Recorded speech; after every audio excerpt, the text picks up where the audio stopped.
The era of Jalaluddin Muhammad Akbar, a history. In the vast land of the Indian subcontinent, where ancient rivers flowed like veins of history, and countless kingdoms had risen and fallen, there came a time when one name echoed across deserts, cities, forests, and mountains: Jalaluddin Muhammad Akbar. He was not only a ruler of the powerful Mughal Empire, but a visionary whose ideas and spirit carried him beyond the limits of his era. Subscribe to my channel Echoes of Hope. Akbar came to the throne at only 13 years old after the passing of his father, Humayun. The empire he inherited was fragile, its borders uncertain, its governance trembling.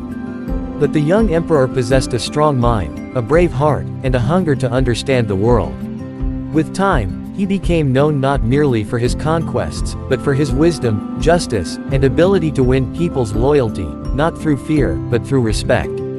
Our story begins in the magnificent palace city of Fatehpur Sikri, the jewel of Akbar's architectural vision. The palace complex was built from red sandstone, glowing gold and crimson in the afternoon sun. Its tall archways opened into courtyards where fountains shimmered and cool breezes passed through carved stone screens.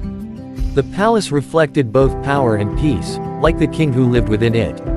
One morning, Emperor Akbar sat upon his elevated throne in the Diwan-e-Khas, the hall of private audience. He wore a robe of deep emerald embroidered with gold thread.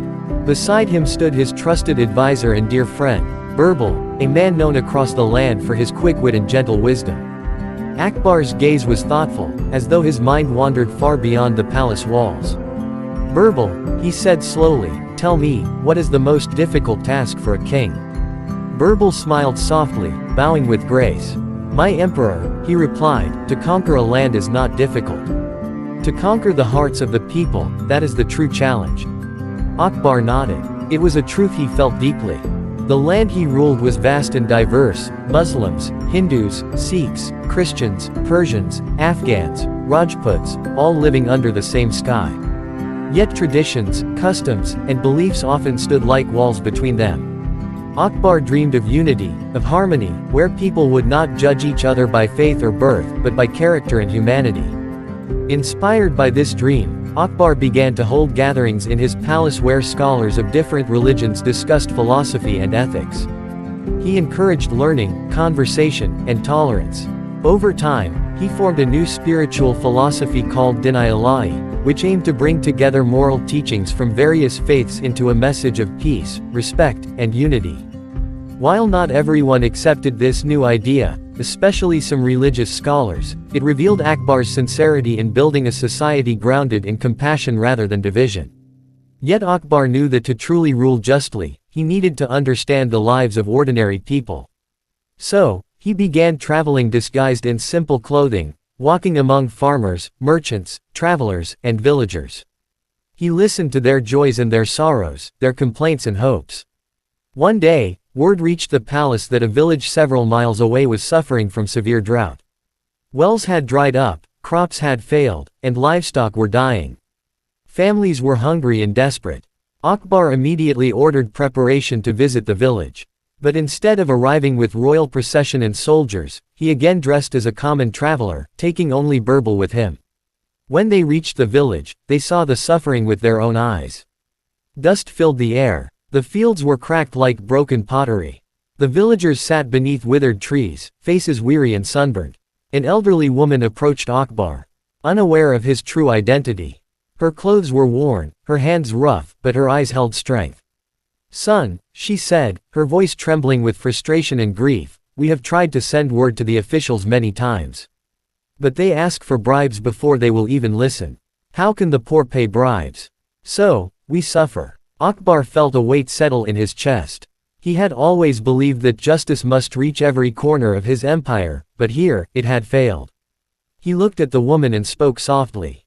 If the king knew of this injustice, he would not allow it. The woman sighed. "Kings sit in palaces. Their feet do not touch the dust in which we walk. How would they ever know?" Those words struck Akbar deeply. When he returned to the capital, he called the regional governor and officials to the court. Their corruption was proven, and punishment was swift.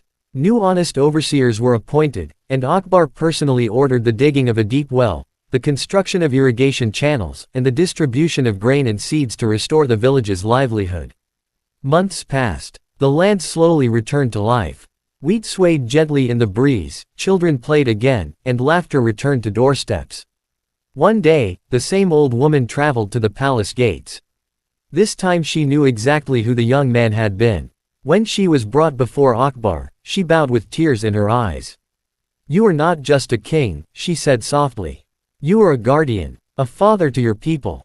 Akbar's expression softened. "No, mother. I am only a servant of this land. The throne does not make a king. A king is made when he lives in the hearts of his people." Throughout his reign, Akbar welcomed scholars, artists, musicians, and poets from across the world. The legendary musician Tansen filled the palace with melodies so beautiful they were said to move even animals and nature. Akbar encouraged new languages, literature, architecture, and trade. His empire did not simply grow, it flourished. But the victory he valued most was not on the battlefield. It was in building a society where justice mattered more than birth, where kindness was stronger than fear, and where love for humanity outweighed differences of belief. One quiet night, Akbar stood upon the palace terrace. The sky was white and filled with stars, shimmering like scattered diamonds. Birbal stood beside him. Akbar whispered, almost to himself, "I have built cities, won wars, and expanded my land. Yet the greatest victory, I think, is winning trust." Birbal smiled gently. "And you have achieved that victory, my emperor."